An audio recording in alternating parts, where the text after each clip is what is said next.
Hi, my name's Alex, and I'm making a video response to Dan Brown's video on nuclear power and energy in general. The first thing I'd like to talk about is coal power, because that's really where we all started. I mean, it's dirty, it's filthy, but it's cheap and easy. And that's why it's still used so much everywhere. It's cheap and easy, regardless of how filthy it is. And that's going to be probably the main point of this whole video, that cost trumps all, and it's a shame, really. Nuclear power, in the long run, is actually cheaper than coal, but the initial outlay is huge, and that's one of the reasons that there isn't more nuclear power used. Of course, there's moral panic, and just everyone starts to panic whenever they hear anything of nuclear power near them. The thing is, nuclear power is not as dangerous as everyone seems to think it is. I did a whole lot of research on it back in high school, and that was years ago, and it's actually it's surprisingly safe. Like Dan said. That being said, storing the waste is the big problem. And the only place I've seen that the waste was ever stored as well as I'd be happy with to have stored near me was, I think, in Norway or Switzerland or something. Somewhere up near Scandinavia, at least. And what had happened was it was a reverse mine. They dug out a massive tunnel system, and what they did was, then from that tunnel system they had offshoots, and basically they'd have the barrel of nuclear waste, and they'd put that in a sealed canister, a special sealed canister, so basically if the barrel leaked, the canister would still hold it in. The canister essentially won't leak. And then in the offshoots of this reverse mine, they had sort of bays for each canister to go in, and then they'd fill in that bay. And then once each offshoot was full, they'd fill in the whole offshoot and use a different one. And they made this thing massive, to the point where by the time the whole thing was full, you could dig up the stuff that you put in there at the start and just about put it back in a nuclear power plant. So, it's safe. It's a safe way of storing it. But unfortunately, that's another massive outlay, and actually for no real financial advantage in the long run. Nuclear power, in the long run, is cheaper than coal, but it's a massive outlay at the start. With this storage, it's a massive outlay, not for much return, apart from maybe selling storage for other countries' waste.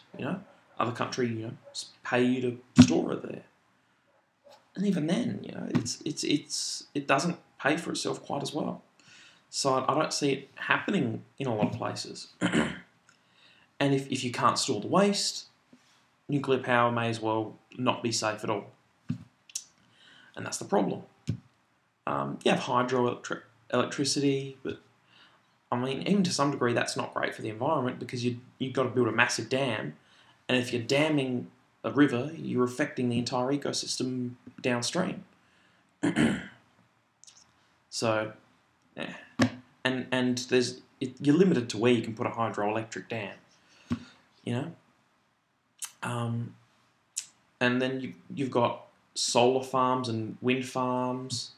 And in Australia, we've got, I think, one solar farm and a bunch of wind farms. But even then, solar farms take up a massive amount of space, and then you can't use that space because the solar panels just cover the floor. I mean, we're lucky here in Australia that we've got massive areas of outback that are essentially unusable, which is why everyone tends to live towards the coast, So we've got massive deserts, so there's lots of sun, and the space doesn't get used, but it's not really practical for everyone everywhere. Wind power is a little bit better because you've got you got a massive base, you got a big tall thing, you got space you can use. But even then, a lot of people complain, oh, they're noisy and they kill birds and this and that. It's like, you know, the birds can see they're there. If the birds fly into them, and they've done things so it's not so bad now for the birds. And I don't know. But still, you know, that takes up space and it costs money. From how it's been going, though, at least wind power is actually quite cheap, even on the outlay, which is good. But I think there's a better solution. You know, people already have some solar panels on their homes, depending on where you are. I see a better solution in everybody covering their entire roof in solar panels and generating their own power. Forget having a power grid, at least in the way it is now, and everyone generates their own power. I know it wouldn't work for high rises and stuff like that, but I think it's a better solution. In fact, there's even solar panels that can be transparent. So your windows can be solar panels. You can have, you know, solar panels that look like roof tiles.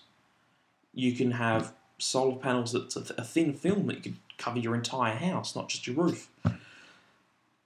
Although that technology is still, you know, in the making. I mean, it exists, but it's still evolving.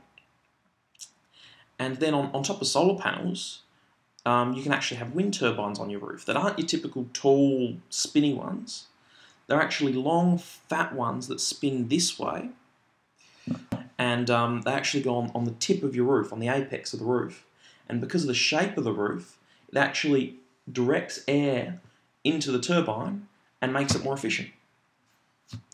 Add some battery backup for nighttime or winter when it's not as sunny, and all of a sudden, you know, you've got a completely self-efficient, self-sustaining house that doesn't have to rely on the outside grid at all.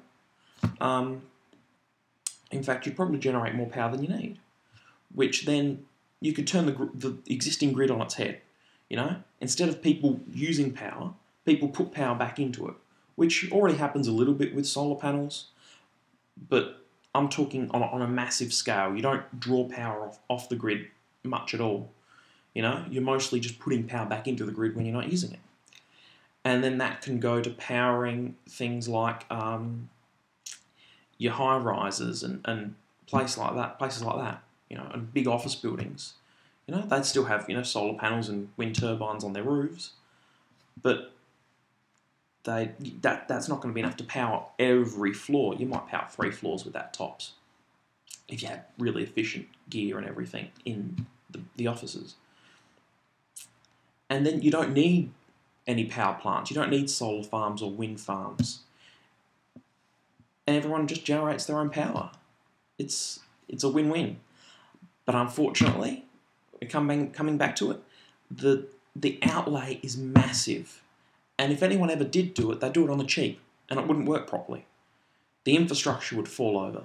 The panels wouldn't last very long, and they wouldn't generate anywhere near enough power. Because not all solar panels are created equal, you know? That would solve the energy crisis, and no one would ever need to pay for power again. No one would ever need to pay to run power plants ever again. You know, you'd just run, you know, sort of substations, really. If that. Thanks for listening.